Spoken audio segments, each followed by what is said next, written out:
नमस्कार, मैं Ajay, CEO founder technical नौकरी वाला। दोस्तों, जैसा कि आप सभी का बीटीएससी को लेकर के मन में बहुत सारा उत्सुकता बना हुआ था और ये कन्फ्यूजन था कि बीटीएससी आखिर एग्ज़ाम कब तक लेगी।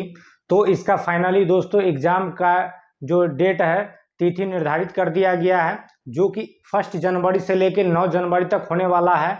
तो आप तमाम बीटीएससी से संबंधित जिन्होंने फॉर्म अप्लाई किया था और इसका एग्ज़ाम को लेकर के इंतज़ार में थे कि एग्ज़ाम डेट कब तक आएगी। ऑलरेडी हम आप लोग को बार बार वीडियो में बता रहे थे कि बीटीएससी जिस तरह से रुख अपनाई हुई है, यह बहुत ही कम समय देगी आपको, और ऐसा हमने बार बार कई वीडियो में ही बताया है कि एटलीस्ट वो दिसंबर लास्ट वीक तक एग्ज़ाम ज़रूर ले लेगी और इसका जो है दिसंबर फर्स्ट वीक में एग्ज़ाम का डेट क्लियर हो जाएगा। और हुआ भी वैसा ही है दोस्तों। आज 6 दिसंबर को ही बीटीएससी के द्वारा एग्ज़ाम तिथि का प्रकाशन कर दिया गया है। आप लोग इसके वेबसाइट पर जा कर के इसका एग्ज़ाम तिथि को देख सकते हैं, जो कि 1 जनवरी से 9 जनवरी तक है।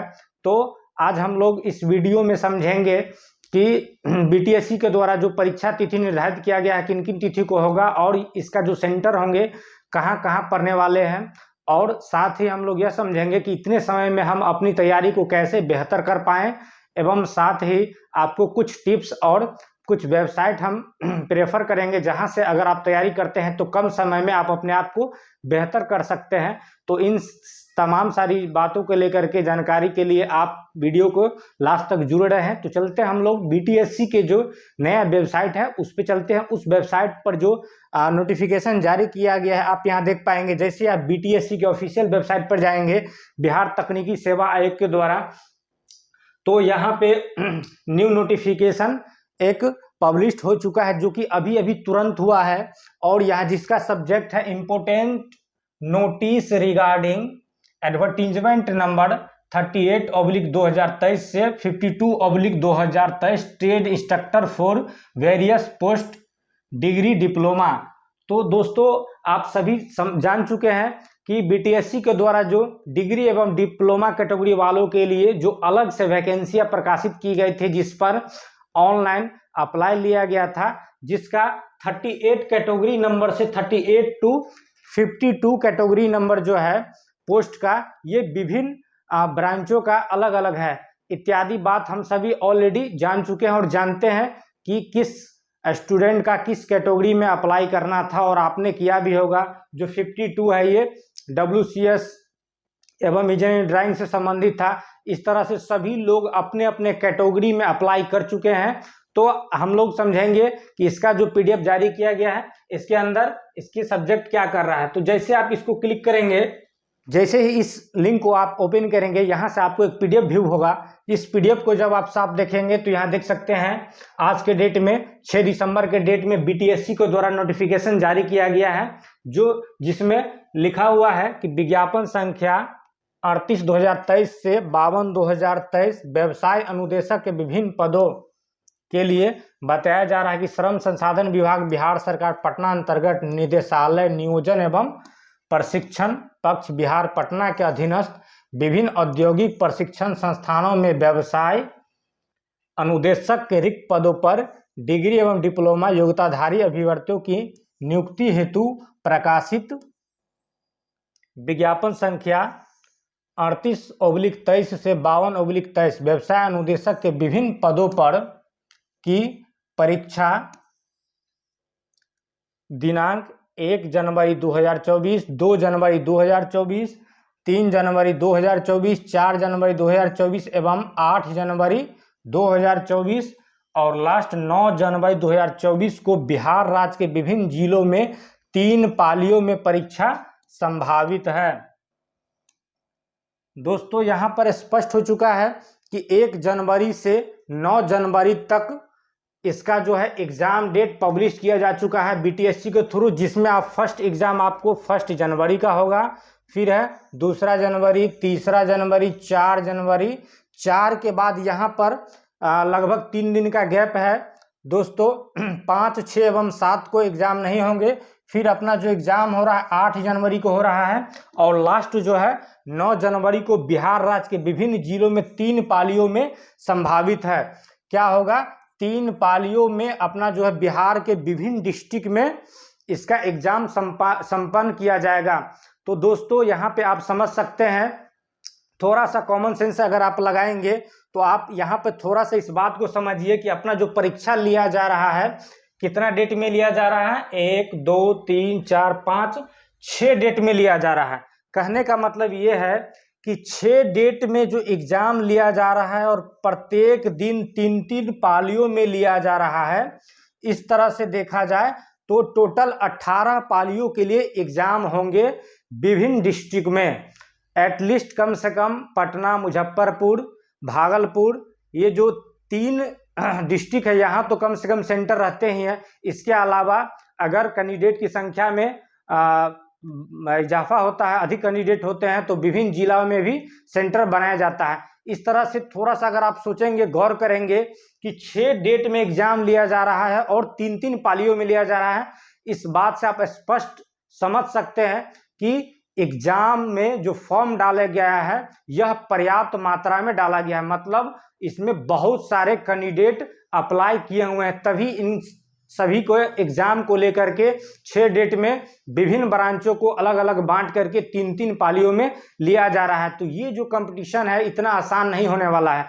चाहे आप किसी भी ब्रांच से हो, इलेक्ट्रिकल से हो, मैकेनिकल से हो, इंस्ट्रूमेंटेशन से, इलेक्ट्रॉनिक्स से हो, या अथवा 52 नंबर कैटेगरी जो है WCS और इंजीनियरिंग ड्राइंग उससे हो, इन तमाम ब्रांचों को लेकर अगर आप इसको हल्के में ले रहे हैं तो आप यहाँ पे धोखा खा सकते हैं। इस एग्जाम को आप हल्के में न ले। यहाँ पर आपको अब देखा जाए तो 20 से 25 दिन आपके पास मात्र समय है।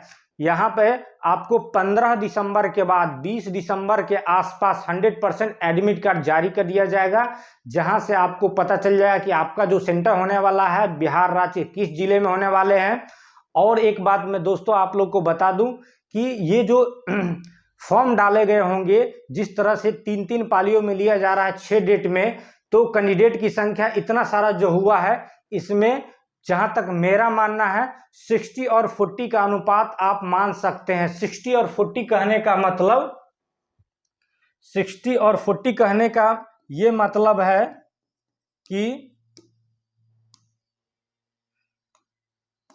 दोस्तों 60 और 40 कहने का मतलब ये है हमारा कि आप यहाँ पर समझ सकते हैं कि बिहार के रेसिडेंस वाले जो स्टूडेंट है, जो बिहार के मूलतः है, उनका प्रतिशत कितना है इस फॉर्म में 40% है और 60% क्या होगा, आउटर होगा। ठीक है, आउटर स्टूडेंट कितना होंगे, 60% आउटर स्टूडेंट होंगे। 40% के लगभग इसमें 100% बिहार के बच्चे हैं, 40% तो पक्का है, चाहे वो किसी भी ब्रांच में है।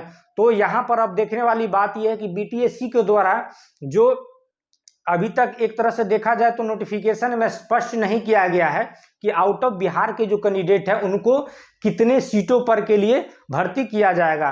क्या जनरल सीट का टोटल सीट पर लिया जाएगा या जनरल सीट का 10% पे लिया जाएगा। इस बात को समझने के लिए आपको BTSC से पहले जो श्रम संसाधन विभाग का नियमावली था इंस्ट्रक्टर भर्ती का, उस नियमावली को गौर से पढ़ना होगा, वहां से ही आपको क्लियर हो पाएगा। अभी इस चीज को हम भी क्लैरिफिकेशन नहीं कर सकते हैं। ठीक है, तो यहाँ पे गौर करने वाली बात यह है कि जनरल सीट का 10% देता है आउटर को या फिर टोटल जनरल सीट पर लेता है। तो यहाँ से भी बहुत सारा चीज क्लियर होने वाला है। अगर थोड़ा देर के लिए मान लीजिए कि टोटल सीट का 10% ही लिया जा रहा है, तब आउट ऑफ बिहार वालों के लिए थोड़ा सा मुश्किल बढ़ जाएगी, क्योंकि सीट की संख्या क्या होगी, कम हो जाएगी। और क्या होगा कि बिहार के जो बच्चे हैं जो आरक्षण के दायरे में आते हैं उनके लिए बेनिफिट हो जाएंगे। ठीक है, इससे भी पहले एक और भी वीडियो में हमने बताया था जिस तरह से बिहार सरकार में आरक्षण रोस्टर को 60 से लेकर के 75% बढ़ा दिया गया था। तो इस आरक्षण रोस्टर का क्या क्या इफेक्ट पड़ेगा किस कैटेगरी वालों के लिए, तो मिला जुला के देखा जाए तो जो बिहार के मूलतः निवासी है उनका तो बल्ले बल्ले है, उनके लिए बहुत ही अच्छी खबर है और उनका कटअप डाउन भी होने वाला है और उनको थोड़ा सा मेहनत कम भी करना पड़ सकता है आउटर स्टेट के बजाय, मतलब बिहार के जो बाहर है उस बच्चों के अपेक्षा। ठीक है, उनकी मेहनत कम भी रहेगी तो आप सफलता तक पहुंच सकते हैं। लेकिन इसको इतना हल्का में नहीं लेना है दोस्तों। इस परीक्षा के लिए आप अभी से 20 से 25 दिन बना हुआ है, अपना 100% समर्पण दे, तैयारी करें, अपने हिसाब से तैयारी करें। मैं आपको इलेक्ट्रिकल ब्रांच वालों के लिए, अगर आप इलेक्ट्रिकल से किए हुए डिप्लोमा अथवा बीटेक किए हुए हैं, तो आपको मैं एक वेबसाइट रिकमेंड करूंगा। वहां पे आपको सभी टॉपिक से एमसीक्यू दिया हुआ है, और वो जो एमसीक्यू होंगे वो स्टैंडर्ड एमसीक्यू होगा, जहां तहां से नहीं दिया हुआ है। वो अक्सर एग्जाम में पूछे जाने वाले क्वेश्चन जो है, आपको आईटीआई से लेके बीटेक लेवल तक का वहां पे आपको कलेक्शन मिलेगा क्वेश्चन का। तो वहां पे जाके आप क्वेश्चन को पढ़ सकते हैं और अपनी तैयारी में को मजबूत कर सकते हैं। उस वेबसाइट से मुझे भी पर्सनल बहुत फायदा मिला, इसलिए मैं आप सभी को रेकमेंड करता हूं।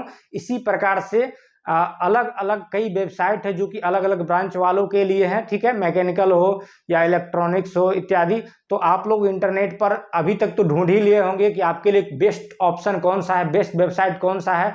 तो मैं आपको बस यही कहना चाहूँगा कि जिस तरह से समय कम है, इतने कम समय में आप अपने आप की तैयारी को बेहतर इसी प्रकार से कर पाएंगे कि आपका जो ब्रांच पेपर है उस पर अब फोकस करें। अब आपको कोई नया टॉपिक पढ़ने की जरूरत नहीं है, क्योंकि अभी आपके पास समय बहुत ही कम है।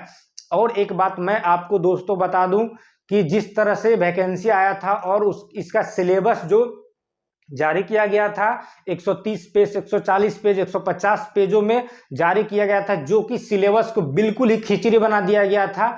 तो इस सिलेबस को संशोधन करके लगभग 10 से 15 दिन पहले दोबारा वेबसाइट पे डाल दिया गया है। कई ब्रांचों का तो जो 130-40 पेज में था उसको समेट कर 30 से 35 पेज में कर दिया गया है। तो दोस्तों, सबसे पहले आप अपने सिलेबस को समझे, आपका सिलेबस क्या कहता है, सिलेबस के अंतर्गत कौन कौन से टॉपिक पढ़ना है, किस टॉपिक में, क्योंकि एक टॉपिक में कई पोर्शन होते हैं, तो जरूरी नहीं है कि एक टॉपिक में जितने पोर्शन है सब आपको पढ़ना है। आप सबसे पहले परीक्षा में सफल तभी होंगे जब आप अपने सिलेबस को जानेंगे। आप अपने सिलेबस को केयरफुली उसको रीड कीजिए, और सिलेबस में जो टॉपिक दिया हुआ उस टॉपिक के अंदर जो सब टॉपिक है, कौन कौन से सब टॉपिक है जो आपको पढ़ना है, बस वही आपको पढ़ना है, ठीक है। पढ़ता तो सब है, लेकिन जो स्मार्ट तरीके से पढ़ता है उन्हीं को सफलता मिलता है। इसलिए आप अपनी पढ़ाई को स्मार्ट तरीका से करें, ठीक है। बहुत सारा पूरा रामायण पढ़ने की जरूरत नहीं है। आपका जो सिलेबस उस पर फोकस करें, और आपका जो मेन ब्रांच पेपर है उस पर फोकस करें, और आप सफलता तक पहुंचे। दूसरी बात मैं करूंगा WCS और इंजीनियरिंग ड्राइंग को लेकर, जो कि 52 नंबर कैटेगरी था, जिसका अलग से निकाला गया है। इसमें WCS workshop calculation and science और इंजीनियरिंग ड्राइंग वालों के लिए है। तो दोस्तों, इस कैटेगरी में जिन्होंने भी अप्लाई किया है, तो भैया आपको ISC लेवल का जो फिजिक्स 1 फिजिक्स 2 होता है, अप्लाइड फिजिक्स होता है, उसका न्यूमेरिकल्स हो गया, या उसका जो भी चैप्टर है इसमें दिया हुआ है, जब आप सिलेबस देखेंगे, ठीक है, जैसे स्पीड हो गया, वेलोसिटी हो गया, बहुत सारा टॉपिक है, त्वरण हो गया, इसी तरह से कई टॉपिक्स है, SI यूनिट है, इस सभी को आपको कवर करना पड़ेगा। इसके साथ ही इंजीनियरिंग ड्राइंग का, जो कि ITI लेवल से बीटेक लेवल तक के इंजीनियरिंग ड्राइंग का जो मेन MCQ होता है, वहां से आपको चैप्टर वाइज प्रोजेक्शन से निकाल करके, स्केलिंग से निकाल करके, जो बनाने का तरीका होता है, वहां से एक्सपर्ट के द्वारा कई प्रकार के बुक भी मार्केट में उतारा गया है या इंटरनेट पर अवेलेबल है, वहां से आप केवल MCQ क्वेश्चन पढ़ें। अभी केवल MCQ क्वेश्चन पढ़ने के लिए आपके पास समय है, आप ज्यादा डीप में नहीं पढ़ें, और जो चीज आपको नहीं आता है, नया चीज सीखने का कोशिश बिल्कुल भी नहीं करें। आपको जो आता है उसी को आप बेस्ट करें, और अपनी तैयारी को मजबूत करें, और इस एग्जाम के लिए रेडी हो सके। तो दोस्तों, आप सभी 15 दिसंबर से 20 दिसंबर के आसपास इसके वेबसाइट पर एडमिट कार्ड जारी कर दिया जाएगा। वहां से आप एडमिट कार्ड डाउनलोड करके अपना डिटेल देख लेंगे, किस जिला में आपको पड़ा हुआ है। आई होप आप इस वैकेंसी को लेकर बिल्कुल आश्वस्त होंगे और एक्टिव होंगे, और आज से दिन रात एक कर देंगे। दोस्तों, अगर आप एक महीना 20 से 25 दिन रात एक करके इस वैकेंसी में सफलता प्राप्त कर लेते हैं, तो आपको अंदाजा भी नहीं होगा आपको किस किस बेनिफिट का लाभ मिल सकता है, कितना आप ऐशो आराम की जिंदगी जिएंगे। एक तरह से देखा जाए तो आपको 4200 पे ग्रेड का, ऑफिसर ग्रेड का ये नौकरी है। आराम से आप 10 से 4 कॉलेज में जाएंगे, प्रोफेसर की तरह आप लेक्चर देंगे, और फिर वापस अपने घर को आ जाएंगे। इतना प्रोफेशनल आपका जिंदगी होने वाला है। तो दोस्तों, मात्र आपके पास 20 से 25 दिन है, बिल्कुल इसको दिन रात को एक कर दे, और इस नौकरी को प्राप्त कर ले। हमारी शुभकामना आपके साथ है, हम ऐसा ही कामना करते हैं कि आप ऐसा ही करेंगे। तो दोस्तों हम आपको लेके चलते हैं इलेक्ट्रिकल फॉर यू, एक वेबसाइट है जहां पे इलेक्ट्रिकल वालों के लिए बेनिफिट साबित हो सकता है। दोस्तों आपको गूगल में इलेक्ट्रिकल फॉर यू लिखना है, ठीक है। गूगल में इलेक्ट्रिकल फॉर यू लिख के जैसे ही आप सर्च करेंगे तो आपको सबसे पहला ये वेबसाइट आएगा इलेक्ट्रिकल फॉर यू का। इस पे आप क्लिक कर देंगे तो इसका जो मेन वेबसाइट है इस तरह से ओपन हो जाएगा। इस वेबसाइट पे आप यहाँ देख सकते हैं, इसमें कई कॉलम बना हुआ है, जैसे कि यहाँ पे MCQ है, बेसिक है, पावर सिस्टम है, मशीन है, इलेक्ट्रॉनिक्स है। तो जो भी आपका ब्रांच है, इलेक्ट्रॉनिक्स हो, इलेक्ट्रिकल हो, वो आप अपने कैटेगरी में जा सकते हैं। इसके अलावा आप MCQ पढ़ने के लिए जैसे ही MCQ पर आप क्लिक करेंगे, यहाँ फर्स्ट वाला ऑप्शन, तो यहाँ पे MCQ के लिए आपको बहुत सारा टॉपिक नजर आएगा, ठीक है। जैसे ये वेबसाइट खुलेगा, इसके नीचे आएंगे तो यहाँ आप अपना टॉपिक को सर्च कर सकते हैं, देख सकते हैं। जैसे कि आप खुद दिमाग लगाना है कि मेरा कौन कौन सा टॉपिक हो सकता है। जैसे कि दिया हुआ है एनालॉग एंड डिजिटल कम्युनिकेशन, तो आपको सोचना है कि ये जो डिजिटल कम्युनिकेशन है हमारे जो ब्रांच है उससे रिलेट करता है या नहीं करता है। तो टेलीकम्युनिकेशन वाले, इलेक्ट्रॉनिक्स वाले, उन लोग के लिए सिलेबस में दिया हुआ है, तो आप यहाँ से जाकर के अपना MCQ पढ़ सकते हैं। इसके अलावा एनालॉग इलेक्ट्रॉनिक्स है तो इलेक्ट्रॉनिक्स वाले के लिए होगा। डिजिटल इलेक्ट्रॉनिक्स हो गया, जो इलेक्ट्रॉनिक्स ब्रांच होंगे, कंट्रोल सिस्टम हो गया, इलेक्ट्रिक सर्किट हो गया, इलेक्ट्रिकल इंजीनियरिंग वाले ब्रांचों के लिए, इलेक्ट्रिकल मेजरमेंट हो गया, इलेक्ट्रिकल मशीन हो गया, इलेक्ट्रिकल ड्राइव हो गया, इलेक्ट्रोमैग्नेटिक हो गया।